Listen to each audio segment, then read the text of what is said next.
على محمد.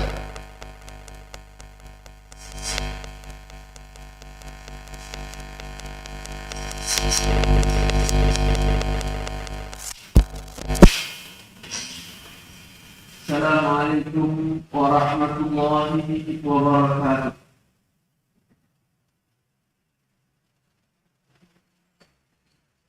Alhamdulillah.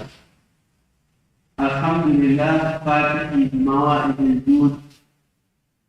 ثم نصلي ونسلم على سيدنا محمد سيد أهل السعود. اللهم صل على سيدنا محمد وعلى آله وأصحابه ومن إليه منسوب وعلى من تبعهم في الدنيا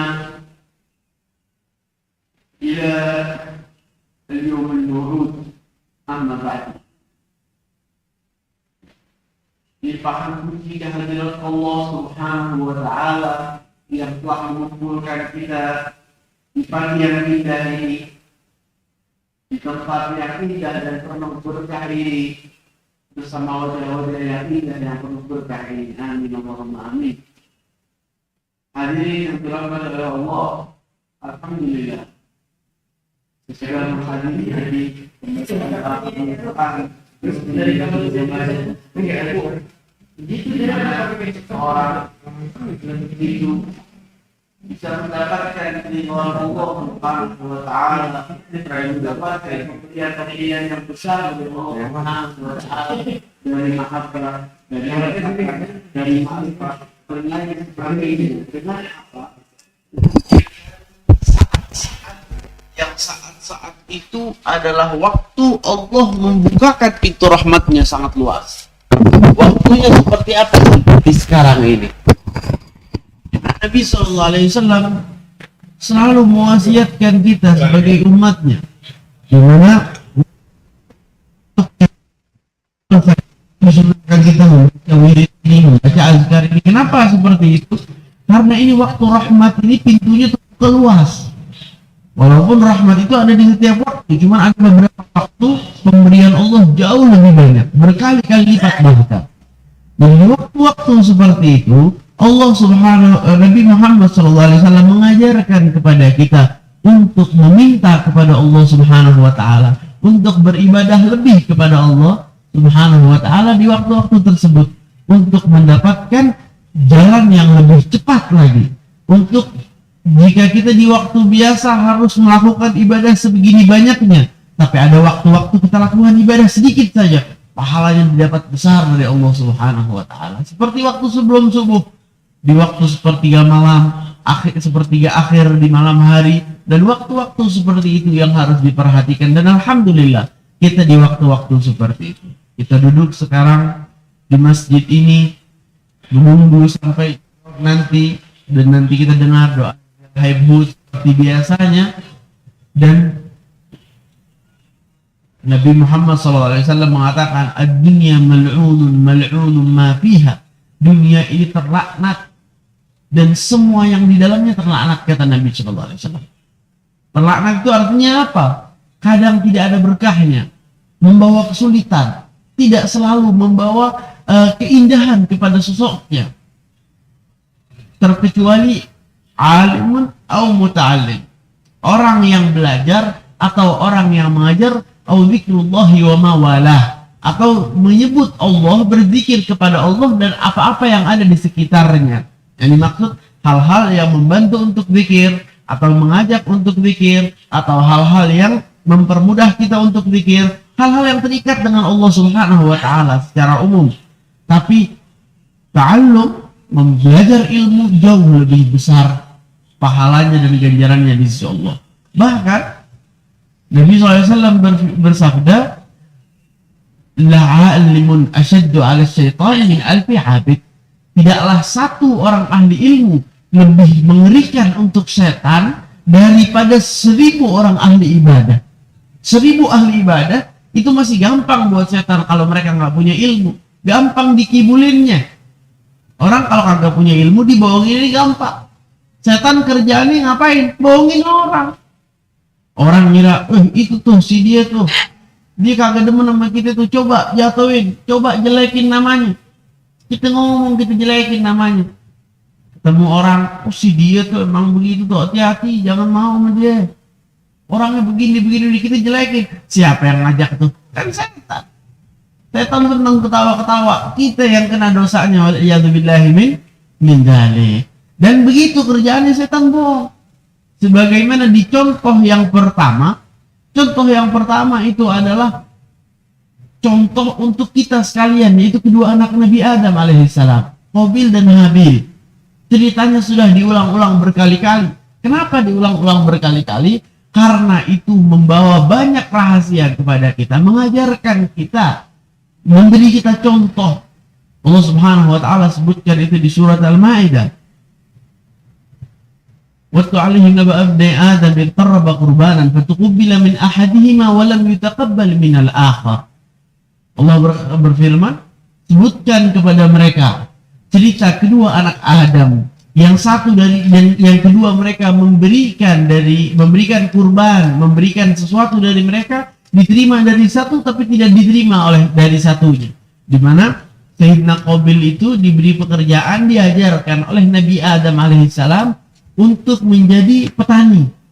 Dia menanam buah-buahan, sayur-sayuran dan lain sebagainya. Dan adiknya Habil yang diberikan kelebihan, yaitu yang diajarkan oleh Nabi Adam mengembala hewan ternak dengan sapi, domba, kambing dan lain sebagainya sampai akhir. Setelah itu fatuqbila min ahadihima wa lam yutaqabbal min al-akhar, diterima oleh Allah. Di mana pada saat dulu itu sedekah itu, kalau orang ada sedekah bukan dikasih ke orang lain atau ke orang miskin, tidak, ditaruh di suatu tempat lalu ditinggalkan. Turun api dari langit yang membawa sedekah tersebut. Kalau api itu turun dan dibawa, berarti sedekah itu diterima oleh Allah Subhanahu wa taala. Di mana di zaman-zaman sebelum Nabi SAW, jika ada peperangan, rampasan perangnya bukan dibagiin buat para mujahidin atau dibagi ke para muslimin, tidak. Rampasan perangnya dikumpulkan di satu tempat dan ditinggal. Lalu turun api dari langit yang membawa rampasan tersebut. Bukan dibagi-bagikan seperti itu, tapi dihalalkan setelah itu untuk umat Nabi Muhammad SAW. Fatuqbila min ahadihima wa lam yutaqabbal min al-akhar. Diterima sedekah salah satu, tapi yang satunya nggak diterima. Punya Qabil menyembelih kambing terbagus yang dia punya. Kambing yang terbagus yang dia punya disembelih sama dia. Disembelih lalu ditaruh untuk kurban untuk Allah Subhanahu wa taala, ditinggalkan. Lalu turun api mengambil kurban tersebut, sedekah tersebut. Yang satu lagi ini si Qabil, karena dibilang suruh sedekah, dia bilang, saya sedekah ngapain kasih yang bagus-bagus? Dikumpulin tuh buah-buahan yang udah mau busuk, yang begini, yang begitu dikumpulin, ditaruh dan ditinggal. Tidak ada api yang turun mengambil sedekah tersebut. Diambil dari waktu ditaruh di waktu yang bersamaan. Api turun mengambil punya Habil, kambing itu, tapi yang punya Qabil tidak diambil, tidak diterima oleh Allah Subhanahu wa taala. Dan dari sebelum itu juga, karena Habil ini orangnya punya hikmah. Gimana hikmah?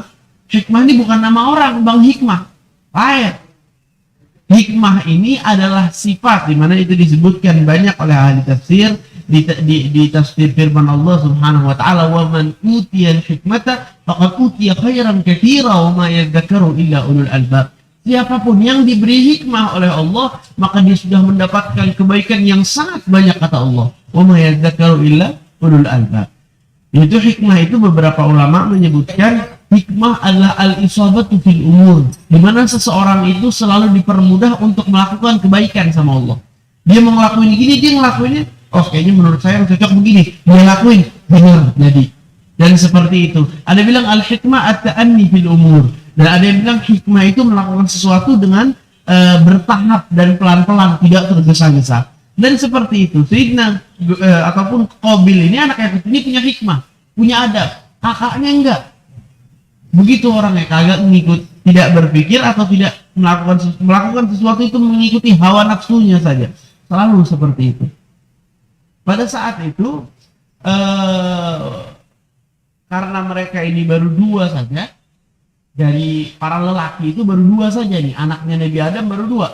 Biar punya keturunan lagi, mau dikawinin silang sama Nabi Adam. Jadi adiknya Qabil yang perempuan dikawinkan kepada Habil, dan adiknya Habil yang perempuan dikawinkan kepada adiknya Qabil, disilang seperti itu. Tetapi Sayyidina Qabil ini ngelihat bahwa adik dia lebih cantik daripada adiknya si Habil. Dia bilang, kenapa dia dapat cewek yang gue mau, gue dapat. Waduh, kalau udah masuk perempuan nih ribet, anak muda aja bisa ribut, zaman sekarang bisa ribut, apalagi zaman dulu. Jatuhnya kayak ditikung, tapi itu perintah dari ayah mereka, dan itu juga di awal dari akhir perintah dari Allah Subhanahu wa taala, tapi dia sudah tidak terima dengan apa yang diberikan oleh Allah, dan yang dia lihat adalah orang tuanya ini, ayahnya ini tidak sayang sama dia. Ayahnya ini cuma sayang sama adiknya saja. Saya tidak diperhatikan oleh orang tua saya. Dan itu semua adalah bisikan setan kepada dia. Kamu ini tidak diperhatikan, kamu ini tidak dihargai, kamu ini begini, kamu ini begitu. Mungkin tidak diperhatikan karena kesalahannya dia, mau ngajarin dia caranya ngebenerin kesalahan itu bagaimana. Cuman karena setan bermain di pikirannya, berbisik kepada dia dengan bisikan-bisikan yang tidak baik. Dijawab oleh Qabil untuk meneruskan firman ayat-ayat yang mulia tadi, la aqtulannak. Dijawab oleh Habil ini, innama yataqabbalullahu minal muttaqin, sesungguhnya Allah itu akan menerima pemberian orang-orang yang bertakwa. Yang dimaksud, kalau misalkan engkau marah kepada saya karena saya tidak karena sedekahmu tidak diterima, jangan kau marah sama saya karena punya saya diterima. Kau marah sama diri kamu sendiri karena Allah menerima dari orang-orang yang bertakwa. Mestinya kau introspeksi diri, bukan marah sama saya, urusan saya. Taqabbala min ahadihima wa lam yutaqabbal min al-akhar. Qala la aqtulannak. Qala innama yataqabbalu Allahu minal muttaqin. Aku akan membunuh engkau karena diterima. Dia bilang Allah menerima dari orang-orang yang bertakwa, bukan dari orang-orang, bukan karena aku punya apa-apa. Dijawab lagi oleh Habil, la in basatta ilayya yadaka litaqtulani ma ana bibasitin yadi ilayka liaqtulak inni akhafu Allah rabbal alamin. Jika engkau menggerakkan tanganmu, basatta itu artinya membuka tanganmu, yang dimaksud menggerakkan tanganmu untuk mencelakakan saya, untuk membunuh saya seperti apa yang tadi kau katakan, ma ana bibasitin yadi ilayka liaqtulak, aku tidak akan melakukan hal yang sama untuk membunuhmu. Sudah dibilang kalau kau bunuh saya, bukan kalau lu mau ribut ayo begitu kan. Kalau kita kan begitu, gue jabanin lo mau ribut ayo. Dia enggak, ente mau mukul aneh, ente mau bunuh aneh, terserah, aneh nggak bakal mukul ente. Kenapa itu? Kenapa kok nggak mau balas? Padahal bukan nggak kalah kuat juga. Dikatakan inni akhafullah rabbal alamin, saya takut kepada Allah Tuhan sekalian alam. Saya takut kepada Allah Tuhan sekalian alam. Bukan karena takut dari orang tuanya, bukan karena takut berantem habis itu kalah, bukan karena takut nanti cedera, bukan karena ini dan itu. Takut dari Allah. Dibunuh nggak apa-apa, tapi membunuh jangan. Bahkan Nabi Muhammad SAW mencontohkan kepada para sahabat tentang keadaan akhir zaman nanti. Semoga Allah jauhkan kita dan Indonesia dan keluarga kita ini dari fitnah-fitnah akhir zaman. Di fitnah akhir zaman itu tersebar pembunuhan, tersebar hal-hal yang tidak baik, semua tersebar. Sampai kata Nabi SAW, banyak orang yang dipaksa untuk keluar dari agamanya. Banyak orang yang diajak kepada ajakan-ajakan yang tidak baik. Terus Nabi Muhammad cerita begini dan begitu. Sampai sebagian para sahabat bertanya, ya Rasulullah, kalau ahli fitnah itu datang kepada kita ya Rasulullah, apa yang kita lakukan? Masuk kau ke rumahmu, kata Nabi SAW. Jangan pikirkan urusan umum, urusan orang, karena kita bakal tertarik nanti. Jangan dekati ahli fitnah itu. Kau masuk ke rumahmu sendiri. Setelah itu ya Rasulullah, kalau mereka masuk ke rumah saya, kata Rasulullah SAW, jangan kau mengganggu siapapun. Kalau mereka mau membunuh saya, apa yang saya lakukan ya Rasulullah? Dijawab oleh Nabi SAW, kun ka khairi ibni Adam. Jadilah kau seperti anak Adam yang baik, yaitu Habil yang sekarang lagi kita ceritakan ini.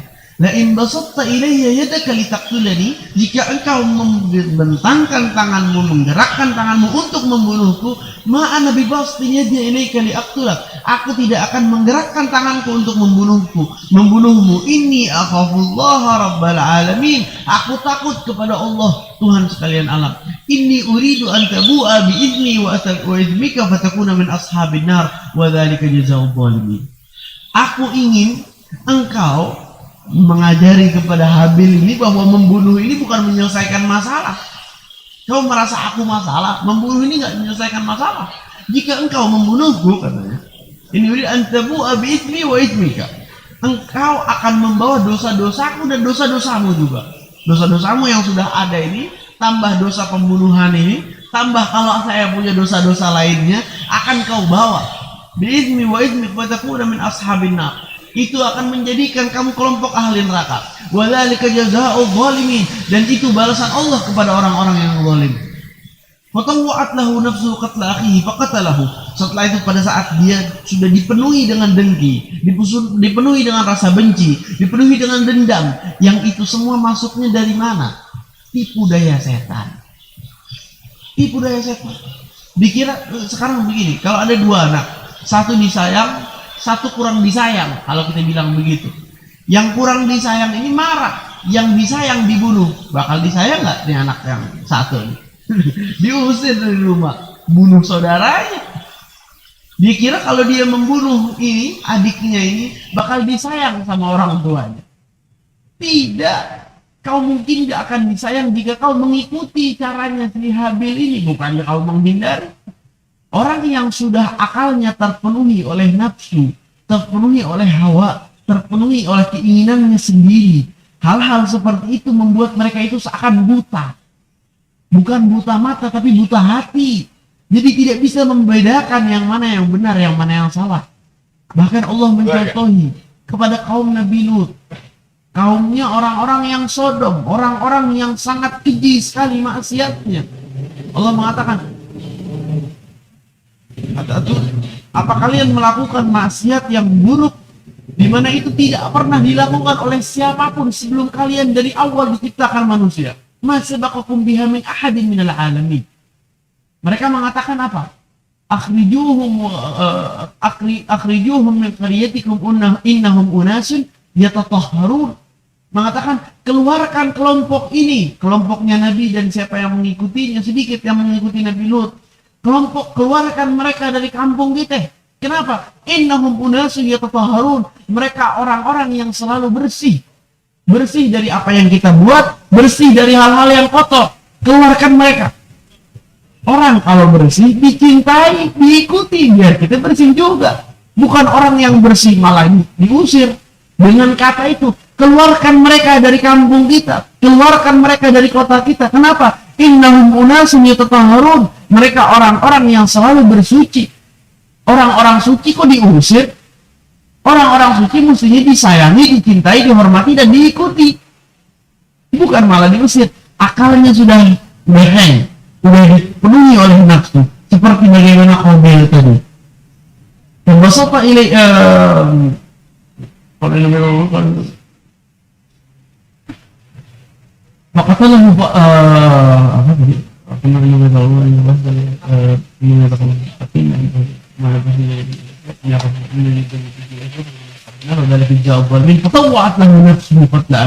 maka dia mengikuti nafsunya mengajak dia, dan dia iyain aja itu apa ajakan nafsunya, ajakan nafsu dan pikirannya yang juga terpenuhi oleh pikiran-pikiran buruk itu, sifat-sifat buruk yang ada di hatinya itu. Fatawwa'at lahu nafsu qatla akhihi faqatalahu, lalu dibunuh sama dia. Fa'asbaha minal khasirin, dan setelah itu dia menjadi orang-orang yang merugi.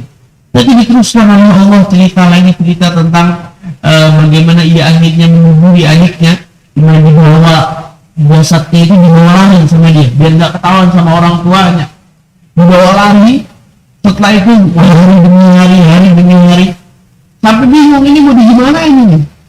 Diletakkan, lalu Allah Subhanahu wa taala faba'atha Allahu ghuraban yalhadu fil dan Allah mengirim burung yang menggali tanah, di mana diceritakan bahwa burung itu ada permasalahan dia dengan burung lainnya dan burung lainnya mati. Burung lainnya mati, jatuh, lalu burung yang pertama ini menggali tanah dan mengubur burung yang awal itu, burung satunya. Allah mengajarkan kepada Qabil ini cara menutup adiknya. Faba'athallahu ghuraban yabhathu fil ardi liyuriyahu kaifa yuwari sawata akhihi. Bagaimana cara dia menutupi keburukan ataupun menutupi jasad adiknya. Faqala ya waylata a'jiztu an akuna mithla hadzal ghurab fa uwari sawata akhi fa asbaha min nadimin. Dia mengatakan, Qabil itu setelah dia melihat seperti itu, celaka aku, bahkan menjadi seperti burung ini, burung gagak ini, saya tidak bisa untuk hanya menutupi adikku, menguburi tubuh adikku. Fa asbaha minan nadimin. Setelah itu dia menjadi orang-orang yang selalu menyesal. Di ayat sebelumnya fa asbaha minal kafirin, di mana dia menjadi orang-orang yang rugi dan menyesal. Bagaimana dia mulai merasa dia terlalu mengikuti hawa nafsunya, otaknya kagak jalan lagi, logika nggak ada lagi. Kadang orang kalau udah tenggelam di maksiat, tenggelam di dosa, kita nasehatin kagak mempan. Nasihat udah kayak kebel tuh telinganya, denger nasihat kayak apaan aja. Kadang malah makin jelek orang yang nasehatin. Kalau sudah seperti itu, kita nasihatin dengan cara yang baik, kita doain, udah nggak ada yang lebih, nggak ada yang kurang. Jangan sampai dibenci. Kalau dibenci kita jadi sama dia, mainnya benci-bencian.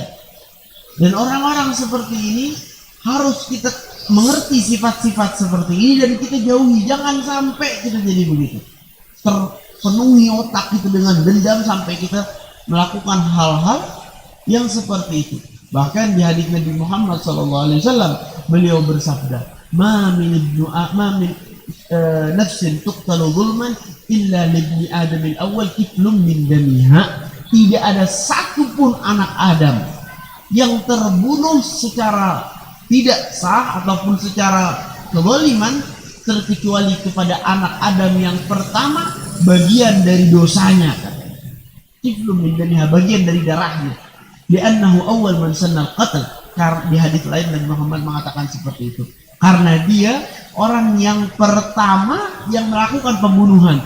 Jadi semua pembunuhan dari saat itu sampai hari kiamat yang dilakukan secara zalim, dia mendapatkan dosanya juga. Wal'iyadzubillah.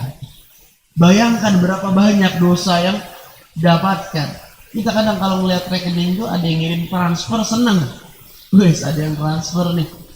Ini bukan ditransfer duit, ditransfer dosa. Wal'iyadzubillah. Orang sekarang, orang tua kita, pada saat sampai kepada mereka kabar hadirnya kita di majelis taklim seperti ini, pada saat kita membaca doa-doa tadi dan kita mendoakan kepada orang tua saya, ibu saya, ayah saya yang sudah wafat, ataupun kakek saya, ataupun nenek saya, atau kakek moyang saya, nenek moyang saya yang sudah terdahulu, wahai Allah rahmati mereka, wahai Allah pahala baca Al-Quran ini sampai kepada mereka. Dan itu semua kan dapat transfer pahala. Ini nggak dapat transfer pahala, dapat transfer dosa, dosa pembunuhan. Berapa banyak pembunuhan yang terjadi secara zalim dari zaman itu sampai sekarang? Berjuta-juta manusia yang sudah terbunuh secara zalim, bukan secara sah, bukan cara yang diizinkan, bukan karena dia melakukan sesuatu, tapi dia tidak punya kesalahan apa-apa dan dibunuh secara tidak benar. Dapat dosanya sampai sana. Wal'iyadzubillah min dzalik. Karena apa? Mengikuti nafsunya nggak ditahan, diikutin mulu. Dikatakan oleh Sayyidina Imam Al-Busiri, wan nafsu katifli in tuhminhu syabba ala hubbir radha'i wa in taftimu yanfatimi. Nafsu itu seakan anak bayi, dia selalu menyukai apa? Mau selalu sama ibunya, selalu mau minum ASI, tidak mau. Mana ada anak bayi yang mau meninggalkan ASI, susu ibunya? Tidak mau, pasti dia lebih suka minum ASI. Tetapi pelan-pelan kita tutup. Mungkin dia bakal nangis di awal, mungkin dia bakal berontak di awal, tapi setelah itu dia akan mengikuti. Wa in taqtimu, jika kau tahan, kau putus sedikit demi sedikit, yanfatimi, bisa aslinya diputus, tapi di awalnya sedikit dia berontak. Begitu juga nafsu kita. Nafsu kita seperti anak bayi. Terkadang kita ngerasa dari dalam ini, kalau kok kayak saya ini pikiran saya kayak anak kecil banget ya. Kalau mau ngikutin nafsu, kita jadi kayak anak kecil. Karena tidak ada pikiran, tidak berpikir. Anak kecil kalau diganggu dikit, diomongin kata yang mungkin nyelekit bahasa saya. Dengar omongan-omongan yang nyelekit itu langsung marah. Kayak anak kecil aja. Ya udah, orang dewasa mestinya tahan. Kata-kata itu selama itu tidak merugikan kita, selama itu tidak mengambil pahala dari kita, selama itu tidak mengambil pahalanya kita, ya terserah. Yang penting saya insya Allah tidak rugi apa-apa, tidak bertambah apa-apa. Ada bedanya atau tidak? Tidak ada bedanya. Tapi jika manusia sudah ditutupi dengan nafsu, itu sudah berubah. Dan begitulah manusia, begitulah nafsu kita. Kita harus bawa bagaimana caranya kita menjauhi beberapa hal yang mungkin kita suka. Di awalnya nafsu kita berontak seperti bayi tadi, tetapi jika dibawa sedikit demi sedikit, di awalnya berontak, makin kesana makin gampang. Tetapi jika ditinggalkan, jika dilepas, jika dilalaikan, nafsu itu akan kemana-mana. Nafsu itu akan melakukan hal-hal yang bahkan sekarang mungkin kita tidak bisa bayangkan. Hal-hal yang sangat buruk, membawa kepada kita kecelakaan dunia dan akhirat. Tidak ada itu. Nafsu yang mengatakan kepada kita juga bisikan setan, jika kau lakuin ini, insya Allah, nggak pakai insya Allah sih, kau bakal bener, pokoknya hidupnya bakal enak, apa segala macam. Setelah dilakukan maksiat tersebut, dia mikirnya kalau ngelakuin maksiat ini bakal enak, bakal nyaman, bakal begini begitu. Atau mau keenakan semata sebentar aja dari syahwat-syahwat dunia atau lain sebagainya, dilakuin baru nyesel, baru merasa. Tapi kita dilakuin mau bagaimana? Syahwat nafsu kah, syahwat harta dengan haram, atau syahwat-syahwat yang lain sebagainya, wal'iyadzubillahi min dzalik.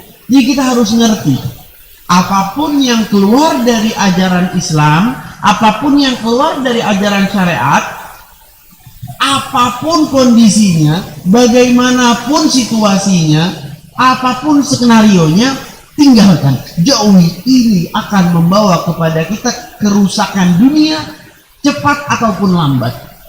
Dan apalagi urusan akhirat, hancur lebur, waliyadzubillah. Tetapi jika urusan-urusan yang mau kita lakukan itu mengajak ataupun membawa kita kebaikan di akhirat, mengikuti ajaran-ajaran syariat, lakukan, insya Allah akan membawa kepada kita kebaikan di dunia cepat ataupun lambat, dan pasti di akhirat sudah pasti insya Allah. Begitu. Kalau kita mau melakukan sesuatu, pertama dibawa dulu kepada timbangan syariat. Jangan seperti orang-orang yang tidak punya agama dong. Jangan seperti apa yang membedakan antara kita dengan orang-orang yang tidak punya agama. Kita punya agama Islam dan kita harus bangga dengan agama Islam. Sekelompok dari orang-orang di masa beberapa puluh tahun yang lalu, kurang lebih 40 tahunan yang lalu, itu lagi rame-ramenya tuh. Sudah ini mah agama ini udah lewat waktunya, ini buat orang zaman dahulu, ini udah bukan buat zaman kita lagi. Itu lagi rame-ramenya disemarakkan kata-kata seperti itu. Tetapi dalam skala dunia secara khusus, dari budaya barat dikeluarkan kata-kata seperti itu. Agama-agama ini udah lewat waktunya, udah beda, udah nggak ada zamannya. Ngapain bangun malam-malam sholat? Ngapain? Mending bangun pagi-pagi kerja, kan begitu. Daripada ngomong begitu, omongan-omongan begitu. Dan sekarang mulai terlihat kebohongan-kebohongan mereka. Kenapa mereka bilang seperti itu? Ini buat kemanfaatan kita di dunia, biar kita di dunia bisa begini, bisa begitu. Ini akan menghambat nih kalau kita punya ngikutin agama terus, kapan kita cari duitnya? Itu omongan salah. Mereka mengajak kepada kebebasan. Mereka mengajak kepada hal-hal yang bisa kita melihat kepada mereka sendiri itu tidak ada. Bahkan saya pernah mendengar kata-kata guru mulia Syekh Umar bahwa ada sekelompok orang-orang di dunia ini yang mereka meniru tentang kemanusiaan. Mereka meniru tentang hak-hak asasi manusia, tapi mereka orang yang paling banyak bunuh manusia di zaman sekarang, yang paling banyak mencuri harta manusia dan orang-orang lain di dunia sekarang. Dikatakan oleh beliau, mereka itu di satu saat menurunkan, satu saat bisa membunuh bahkan sampai ratusan ribu jiwa tanpa berpikir. Karena masalah ini, karena masalah itu, ratusan ribu terbunuh di satu saat. Dikatakan oleh beliau, berkata para ulama sirah bahwa semua yang wafat, semua yang tewas di peperangan Nabi SAW di hayat beliau, di 27 peperangan dan 47 peperangan yang tidak dihadiri oleh Nabi SAW, di semua itu yang wafat dari orang muslim dan orang kafir di bawah 2.000 orang. Dunal akhir, di bawah 2.000. Berapa peperangan? 27 dan 47 peperangan. Yang mati 2.000. Peperangan berarti peperangannya dikit-dikit. Siapa bilang? Ribuan. Yang hadir di peperangan-peperangan itu ribuan. Bahkan sebagian puluhan ribu, dalam beberapa riwayat ratusan ribu. Di sebagian peperangan-peperangan tersebut. Seperti peperangan Mu'tah dan lainnya dari peperangan-peperangan yang dihadiri oleh beliau atau tidak dihadiri oleh Nabi. Nabi mengutus tentara di bawah 2.000. Apa artinya? Berarti mereka keluar itu bukan untuk membunuh. Mereka keluar itu bukan untuk membunuh orang, mencelakai orang. Orang-orang bilang, wow ini emang Nabi Muhammad ini suka emang perang dan pedang dan lain sebagainya, diidentikan dengan itu. Nabi Muhammad tidak keluar untuk membunuh. Nabi Muhammad keluar dengan rahmat. Kita memerangi, Nabi memerangi hanya karena menyingkirkan orang-orang yang menutup dakwah, menutup ajakan Islam. Orang-orang itu disingkirkan. Selebihnya tidak ada. Nabi Muhammad mengajarkan kepada para sahabatnya, jika kita sudah berdiri di medan perang, jika nanti kalian melihat ada anak kecil, jangan dibunuh. Ada wanita, jangan dibunuh. Ada seorang rohib. Rohib ini orang yang kerjaannya selalu beribadah. Jangan dibunuh, jangan sampai dihancurkan rumah ibadahnya. Ibadah agama apa itu? Islam? Bukan orang Islam. Orang tidak non-muslim. Orang non-muslim, kenapa jangan dihancurkan tempat ibadahnya? Kenapa dijaga orang-orang seperti itu? Karena Nabi, sosok yang betul-betul membawa kedamaian, yang mengerti betul hak manusia itu seperti apa, dan bagaimana manusia itu diperlakukan. Beliau yang mengerti bagaimana manusia itu, haknya manusia untuk diperlakukan. Lihat sunnah Nabi Muhammad dan ajaran beliau. Demi Allah, tidak ada siapapun di muka bumi ini bisa bermuamalah dengan manusia lebih baik dengan cara Nabi Muhammad, dari cara Nabi Muhammad SAW. Kenapa? Karena cara itu adalah cara yang diajarkan oleh pencipta manusia, Allah Subhanahu wa Ta'ala. Di bawah 2.000 di semua peperangan-peperangan tersebut. Jika orang sudah lari dari peperangan, kata Nabi, jangan kalian kejar. Jika senjatanya jatuh dan dia sudah minta ampun, jangan kalian bunuh. Kenapa seperti itu? Kenapa orang kalau udah minta ampun jangan dibunuh? Karena kita memang gak mau membunuh niatnya. Kita mau mengajak dia kepada Islam. Diceritakan salah satu sahabat jalan dia dengan sekelompok sahabat lainnya di belakang Nabi Muhammad, kembalinya dari salah satu peperangan. Setelah itu sahabat ini melihat satu penggembala kambing dengan banyak kambing-kambing dia. Dia lihat, ini kalau disikat bisa jadi ghanimah nih, lumayan nih kambing. Jati'un minal ghanam itu terkadang 40 sampai 100 ekor kambing, kurang lebih antara 40 sampai 100 kelompok kambing seperti itu. Didatangi sama dia. Didatangi karena itu lagi di kondisi atau di lokasi perang. Jadi ya yang ada semua diperangi. Orang itu datang, waktu ketemu dia mengatakan Assalamualaikum. Assalamualaikum. Lalu sama di beberapa riwayat membawakan salam, di beberapa riwayat tidak membawakan salam.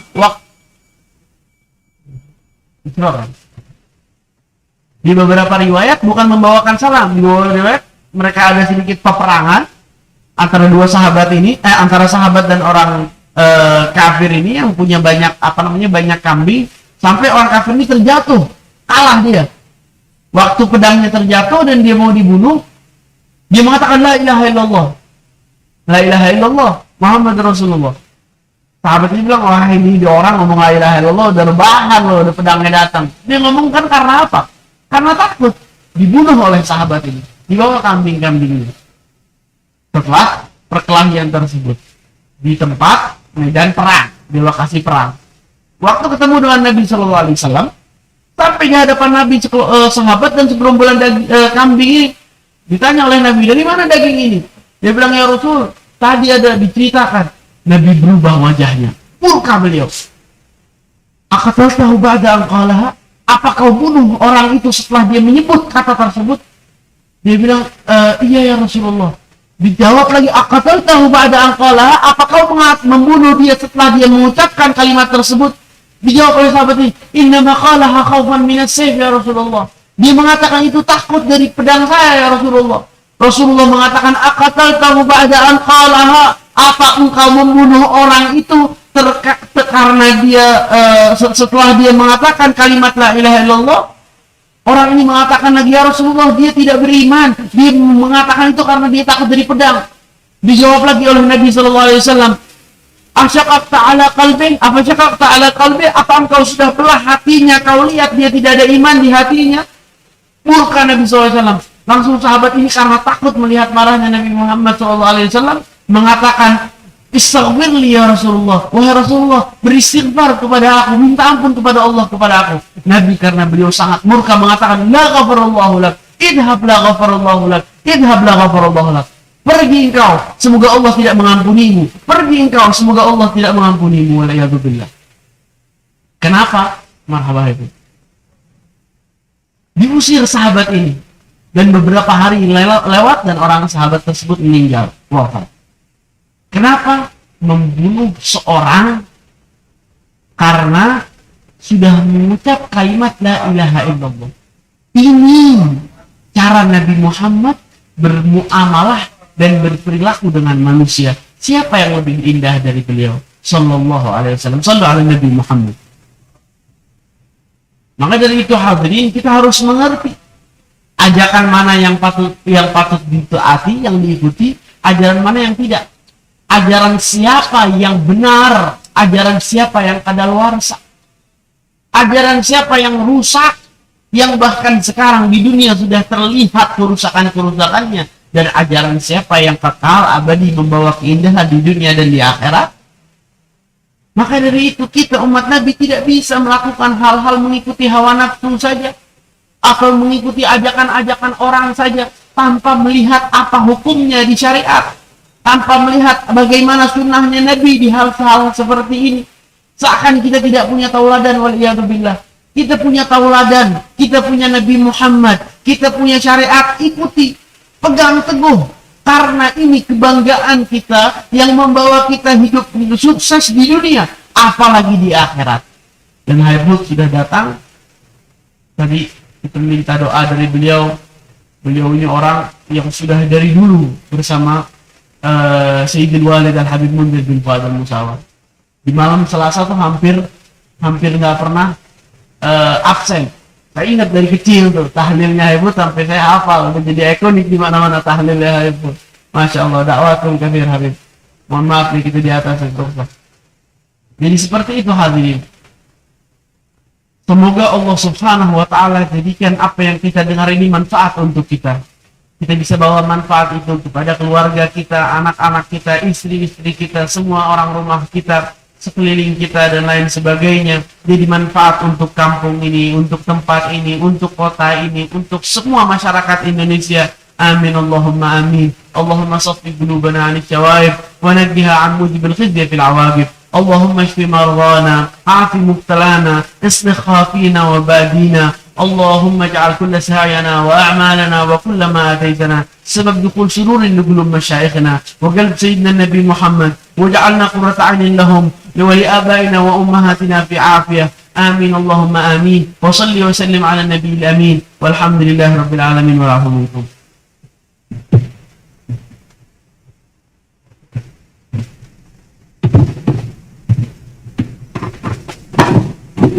Dalam masalah ini kepada Nabi Muhammad bin Musawar kita doakan mudah-mudahan Nabi Muhammad bin selalu memberikan kesehatan oleh Allah Subhanahu wa taala sehingga dapat memberikan ilmu yang bermanfaat buat kehidupan kita baik dunia dan di akhirat.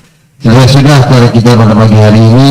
Sebelum kita tutup dengan doa penutup yang akan dipimpin oleh Ibu Habib Fuad Al Atas, kami sebaik-baiknya jalan mohon dibukakan pintu maaf dan seluas-luasnya apabila ada salah kata baik dalam penyebutan nama maupun ada yang tidak berkenan di hati para ahli ulama, para bapak-bapak dan sekalian. Kami mohon dibukakan pintu maaf dan seluas-luasnya. Ini saja yang dapat kami sampaikan. Akhirul kalam, wabillahi taufiq wal hidayah. Assalamualaikum warahmatullahi wabarakatuh. Dan kami juga untuk Habib untuk memberikan doa.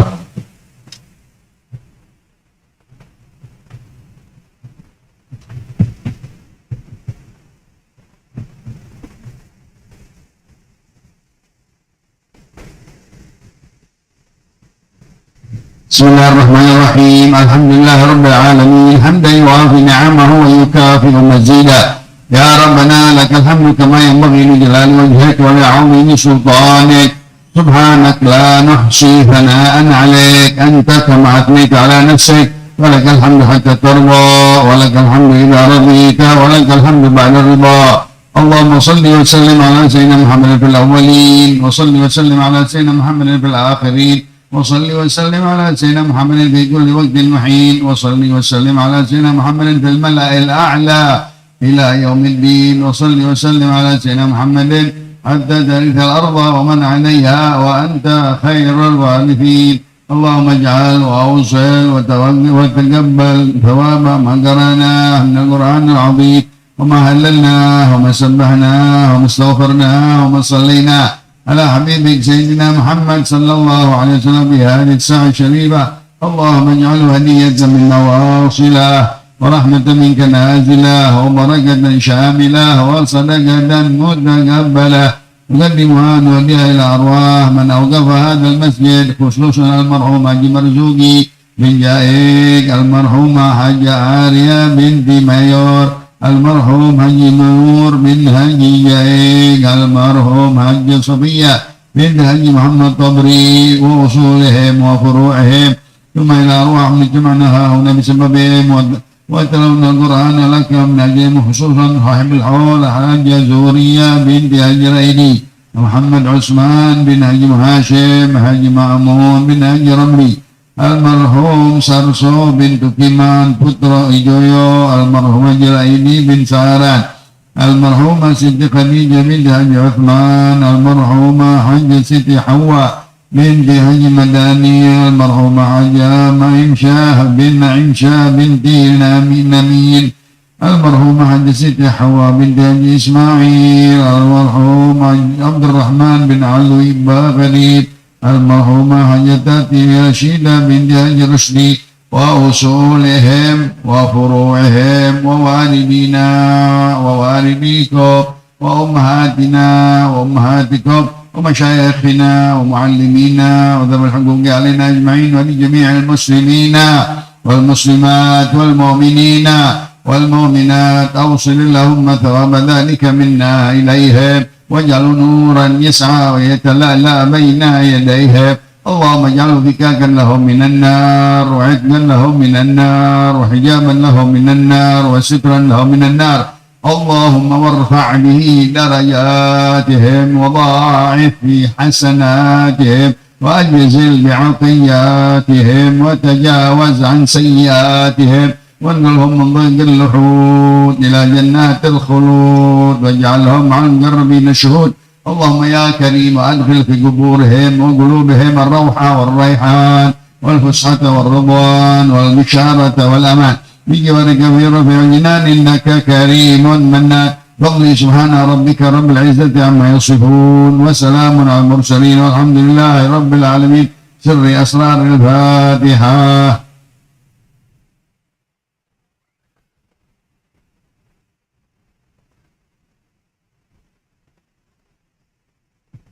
اللهم يا واسع المغفرة والرحمة اغفر لنا ولهم وارحمنا وارحمهم وتجاوز عنا وعنهم وعن والدينا ووالديهم واجعلنا وإياهم من الذين آمنوا بما أنزلت على رسلك واتبعنا الرسول فاكتبنا مع الشاهدين ربنا اغفر لنا ولإخواننا الذين سبقونا بالإيمان ولا تجعل في قلوبنا غلا للذين آمنوا ربنا إنك رؤوف رحيم رب اغفر وارحم وأنت خير الراحمين وصلى الله على سيدنا محمد النبي الأمي وآله وصحبه وسلم والحمد لله رب